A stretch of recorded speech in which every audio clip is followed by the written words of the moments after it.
नमस्कार। आज हम एक बहुत ही ज़रूरी विषय पर बात कर रहे हैं। क्या दफ्तरों में यौन उत्पीड़न रोकने वाला पॉश कानून ऑनलाइन यानी वर्चुअल वर्कप्लेस पर भी लागू होता है? खासकर कोविड के बाद से तो work from home, hybrid model, ये सब कितना आम हो गया है। हमारे पास CS डॉक्टर सरिता पांडे के पॉडकास्ट पॉश अनकवर्ड सीरीज के एपिसोड 15 से कुछ जानकारी है, जिसका टाइटल था वर्चुअल उत्पीड़न ऑनलाइन वर्कप्लेस में पॉश की भूमिका। तो चलिए इस जरूरी मुद्दे को थोड़ा और समझते हैं। डॉक्टर पांडे के विश्लेषण में जो पहली बात मुझे दिखी वो है पॉश एक्ट में कार्यस्थल की परिभाषा। ये काफी वाइड है ना? बिल्कुल। कानून कहता है कि वर्कप्लेस यानी कार्यस्थल वो कोई भी ऐसी जगह हो सकती है जहां कर्मचारी अपने काम से जुड़ा कोई काम कर रहा हो। अच्छा। इसका सीधा मतलब है कि आपका घर, अगर आप वहां से काम कर रहे हैं, हाँ। या फिर ये Zoom, Google Meet, Teams call, हाँ, ईमेल, व्हाट्सएप चैट, यहाँ तक कि ऑनलाइन ट्रेनिंग सेशन भी, वो सब कार्यस्थल के दायरे में आ सकते हैं। ओके। तो अगर काम के सिलसिले में इन डिजिटल माध्यमों पर कोई गलत व्यवहार होता है तो वो पॉश के तहत आ सकता है। तो ये जानना जरूरी है कि वर्चुअल उत्पीड़न असल में दिखता कैसा है। डॉक्टर पांडे ने कुछ उदाहरण भी दिए हैं शायद? हाँ, दिए हैं। जैसे कि मान लीजिए कोई अश्लील या डबल मीनिंग वाले ईमेल या मैसेज भेज रहा है, या वीडियो कॉल पर गलत तरीके से घूरना या भद्दी टिप्पणी करना। हाँ, और इसमें यह भी शामिल है कि किसी की प्रोफाइल फोटो या सोशल मीडिया पोस्ट पर कोई आपत्तिजनक कमेंट करे, बिना किसी सही वजह के देर रात को काम के लिए कॉल करे, या ऑनलाइन मीटिंग में कोई सेक्सिस्ट किस्म के चुटकुले सुनाए। अच्छा, एक उदाहरण भी था शायद, कोई कॉन्क्रीट केस जैसा? हाँ, एक उदाहरण उन्होंने दिया था। जैसे अगर कोई सीनियर अपनी जूनियर सहकर्मी को वीडियो कॉल पर असहज महसूस कराता है। कैसे? शायद लगातार घूरकर या फिर प्राइवेट चैट में उससे कुछ ज्यादा ही पर्सनल सवाल पूछता है, तो ये साफ तौर पर पॉश एक्ट के तहत यौन उत्पीड़न माना जा सकता है।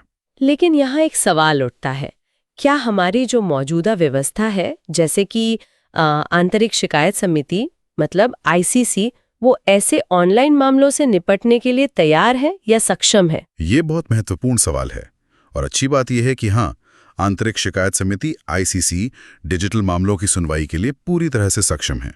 अच्छा। कानून ये नहीं कहता कि उत्पीड़न सिर्फ फिजिकली ही हो सकता है। ICC को ईमेल, स्क्रीनशॉट, चैट रिकॉर्ड्स या कॉल रिकॉर्डिंग जैसे डिजिटल सबूत वो सब स्वीकार करने चाहिए। ओके।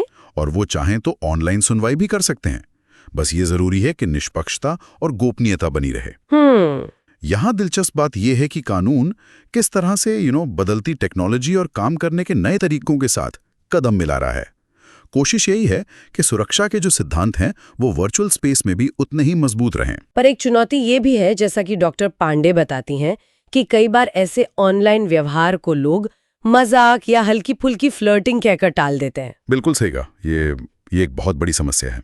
इससे तो शायद पीड़ित शिकायत करने में हिचकिचाते होंगे। बिल्कुल। डर लगता होगा कि कहीं उन्हें ओवर सेंसिटिव ना कह दिया जाए। हाँ, बिल्कुल यही डर होता है कि उन्हें ओवर सेंसिटिव या बात का पतंगड़ बनाने वाला ना समझ लिया जाए। और इस हिचकिचाहट या देरी का एक और नतीजा ये होता है कि डिजिटल सबूत वो मिटाए जा सकते हैं या खो सकते हैं। इसीलिए डॉक्टर पांडे इस बात पर बहुत जोर देती हैं कि पॉश का जो मूल उद्देश्य है वो एक सम्मानजनक और सुरक्षित माहौल देना है। और ये माहौल सिर्फ दफ्तर की बिल्डिंग तक ही सीमित नहीं है। सही बात है। ऑनलाइन स्पेस में भी ये उतना ही, बल्कि शायद और भी ज्यादा जरूरी है। तो फिर संस्थानों को क्या करना चाहिए? मतलब ऑर्गेनाइजेशंस की क्या जिम्मेदारी बनती है ताकि वर्चुअल स्पेस भी सेफ रहे? देखिए, संस्थानों की जिम्मेदारियां बढ़ जाती है। सबसे पहले उन्हें अपनी पॉश पॉलिसी को अपडेट करना होगा। उसमें वर्चुअल उत्पीड़न को साफ तौर पर शामिल करना होगा, परिभाषित करना होगा। और सिर्फ पॉलिसी बनाना काफी नहीं है। ICC सदस्यों और सभी कर्मचारियों को डिजिटल शिष्टाचार मतलब नेटिकेट और ऑनलाइन उत्पीड़न के मामलों की जांच कैसे की जाए, इस पर बाकायदा ट्रेनिंग देना बहुत जरूरी है। ट्रेनिंग भी जरूरी है। हाँ, और वर्चुअल मीटिंग्स के लिए एक कोड ऑफ कंडक्ट बनाना, एक गोपनीय डिजिटल शिकायत पोर्टल स्थापित करना, ये भी बहुत अहम कदम है। सही। अगर हम इसे थोड़ा बड़ी तस्वीर में देखें तो ये सारे उपाय सिर्फ कानूनी खानापूर्ति के लिए नहीं है। ये असल में एक ऐसी पॉजिटिव वर्क कल्चर बनाने के लिए जरूरी हैं जहां हर कर्मचारी, चाहे वो ऑफिस से काम कर रहा हो, घर से या कहीं और से, हाँ, वो खुद को सुरक्षित और सम्मानित महसूस करे। तो कुल मिलाकर संदेश साफ है, सुरक्षित कार्यस्थल अब ऑफिस की चार दीवारी तक ही सीमित नहीं रहा, मुझे डॉक्टर पांडे का एक कथन बहुत महत्वपूर्ण लगा था। कौन सा? उन्होंने कहा था, स्क्रीन के उस पार भी एक महिला है जिसकी गरिमा, सुरक्षा और आत्मसम्मान उतना ही जरूरी है जितना कि किसी ऑफिस में बैठी महिला का। बस सही कहा। तो पॉश अब सिर्फ फाइलों में बंद एक ऑफलाइन कानून नहीं है, इसे एक समझ, एक संस्कृति के तौर पर हर प्लेटफॉर्म पर अपनाना होगा।